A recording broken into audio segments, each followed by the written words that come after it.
અરે આ તો લગભગ બધા જ સાથે થયું જ હશે.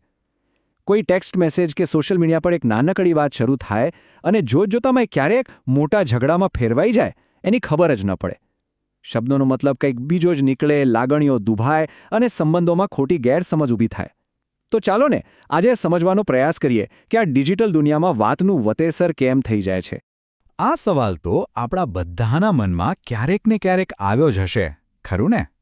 ઓનલાઈન વાતચીત હવે આપણી જિંદગીનો એક એવો ભાગ બની ગઈ છે જેને આપણે ટાળી નથી શકતા. પણ એની સાથે આવતી આ ગેરસમજણો પણ એટલી જ સામાન્ય બની ગઈ છે.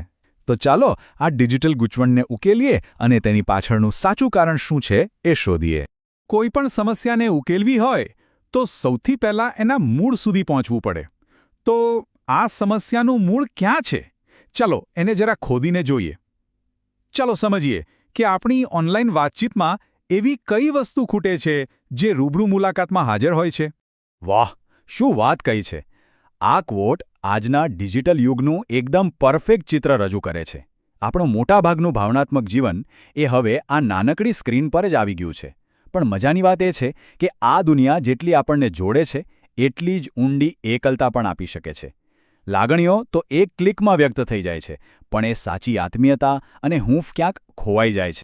હવે જરા આ સરખામણી પર નજર કરીએ. જુઓ, જ્યારે આપણે સામસામે વાત કરીએ છીએ ત્યારે કેટલું બધું હોય છે.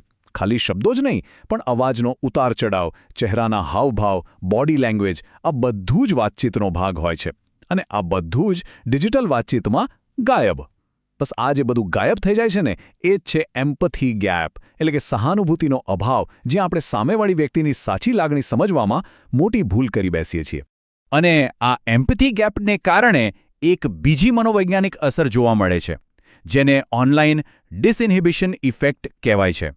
સરળ શબ્દોમાં કહીએ તો ઓનલાઈન કોઈ આપણને જોઈ નથી રહ્યું, એના કારણે લોકો વધુ કડક અને ફિલ્ટર વગરનું વર્તન કરવા લાગે છે. મતલબ સ્ક્રીનની પાછળ છુપાઈને આપણે એવું બધું બોલી જઈએ છીએ જે રૂબરૂમાં બોલવાની ક્યારેય હિંમત ન કરીએ. ઓકે, તો સમસ્યા તો સમજાઈ ગઈ. પણ હવે સવાલ એ છે કે આનું કોઈ સોલ્યુશન છે? શું આ ડિજિટલ ખાઈને પૂરી શકાય છે? તો સારા સમાચાર એ છે કે હા, બિલકુલ. અને એ ઉકેલનું નામ છે ડિજિટલ એમ્પથી. અને ના, આ માત્ર કોઈ લાગણી નથી, પણ એક સભાન પ્રયાસ છે. અને આ જ વાત યુસુફ એદી રહેમાત સમજાવે છે. એમના મતે આ ડિજિટલ એમ્પથી કોઈ જાદુ નથી કે જે આપોઆપ આવી જાય. ના ના, એ તો એક સ્કિલ છે, એક કળા છે જેને શીખી શકાય છે, પ્રેક્ટિસ કરી શકાય છે.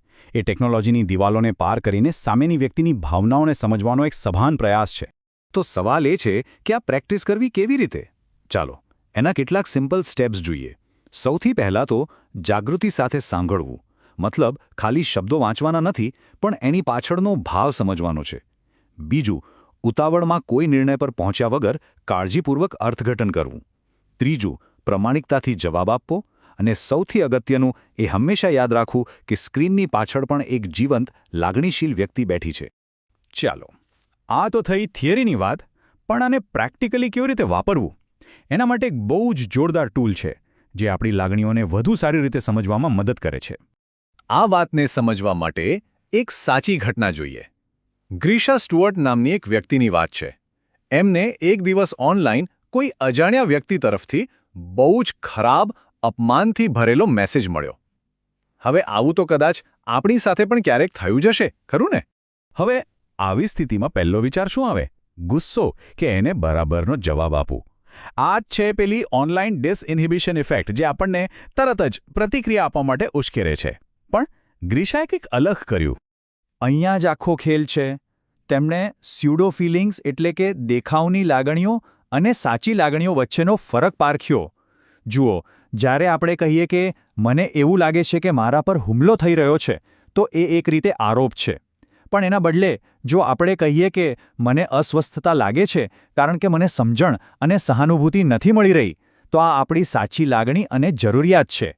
અને આનાથી વાતચીતનો આખો માહોલ બદલાઈ જાય છે. આ જે ટેકનિક ગ્રીશાએ વાપરીને એનું એક ખાસ નામ છે. એને કહેવાય છે નોન વાયલન્ટ કમ્યુનિકેશન અથવા ટૂંકમાં એનવીસી. ચાલો આ ફોર્મ્યુલાને જરા નજીકથી સમજીએ. આ રહ્યો ગ્રીશાનો ચોક્કસ જવાબ. એકદમ ધ્યાનથી જોઈએ. એમાં ક્યાંય આરોપ નથી, બસ એનવીસીના 4 સ્ટેપ્સ છે. પહેલું, અવલોકન. જ્યારે તમે અપમાન સાથે જવાબ આપ્યો. બીજું, લાગણી, ત્યારે મને રક્ષણાત્મક અને અસ્વસ્થતા અનુભવાઈ. ત્રીજું, જરૂરિયાત, કારણ કે મારે સંવાદિતા અને સહકારની જરૂર છે. અને છેલ્લે એક વિનંતી, તો શું ભવિષ્યમાં તમે મારા ઈરાદાને સ્પષ્ટ કરવા માટે મને પૂછવા તૈયાર હશો? અને પરિણામ એકદમ જાદુઈ. સામેવાળી વ્યક્તિનો બધો ગુસ્સો તરત જ શાંત થઈ ગયો. જે વાત એક મોટા ઝઘડા તરફ જઈ રહી હતી તે એક સમજણભરી વાતચીતમાં ફેરવાઈ. પછી તો તેઓ રૂબરૂ પણ મળ્યા અને એકબીજાની કંપની એન્જોય કરી. આ છે એનવીસીની તાકાત. તો ચાલો આ ફોર્મ્યુલાને એકવાર ફરીથી પાક્કી કરી લઈએ. 4 સિમ્પલ સ્ટેપ્સ. પહેલું, અવલોકન, એટલે કે શું થયું એ કોઈપણ જજમેન્ટ વગર કહેવું. બીજું, લાગણી, એટલે કે મને કેવું લાગ્યું એ કહેવું. ત્રીજું, જરૂરિયાત, એટલે કે મને શું જોઈતું હતું એ સમજાવવું.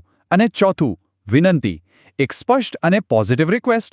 બસ આ 4 પગલાં અને ગમે તેવી ઓનલાઈન બહેસની દિશા બદલાઈ શકે છે. તો આ બધી જે આપણે વાત કરી, આ એનવીસી, આ ડિજિટલ એમ્પેથી, શું એ ખાલી ઓનલાઈન ઝઘડા ટાળવાની કોઈ ટ્રીક છે? ના, જરાય નહીં. આ એના કરતાં ઘણું ઊંડું છે. આ એક પ્રકારનું પુનઃમાનવીકરણ છે. એટલે કે આપણી ઓનલાઈન વાતચીતને ફરીથી માનવીય બનાવવાનો પ્રયાસ. એ યાદ કરવાનો પ્રયાસ કે સ્ક્રીનની પેલી બાજુ પણ આપણા જેવો જ એક માણસ છે. અને આ ટેકનોલોજી આપણને જોડવા માટે બની છે, તોડવા માટે નહીં. તો અંતમાં ચાલો આ એક વિચાર સાથે છૂટા પડીએ. શું એવું બની શકે કે સહાનુભૂતિ એ કોઈ લાગણી નથી જે આપણી અંદર હોય કે ન હોય, પણ એક પસંદગી છે, એક સભાન નિર્ણય જે આપણે દરેક ટિપ્પણી, દરેક ઈમેલ અને દરેક ટેક્સ્ટ મોકલતી વખતે લઈએ છીએ. અને કદાચ આપણી આ નાની નાની પસંદગીઓ જ આખી ડિજિટલ દુનિયાને વધુ સારી જગ્યા બનાવી શકે છે.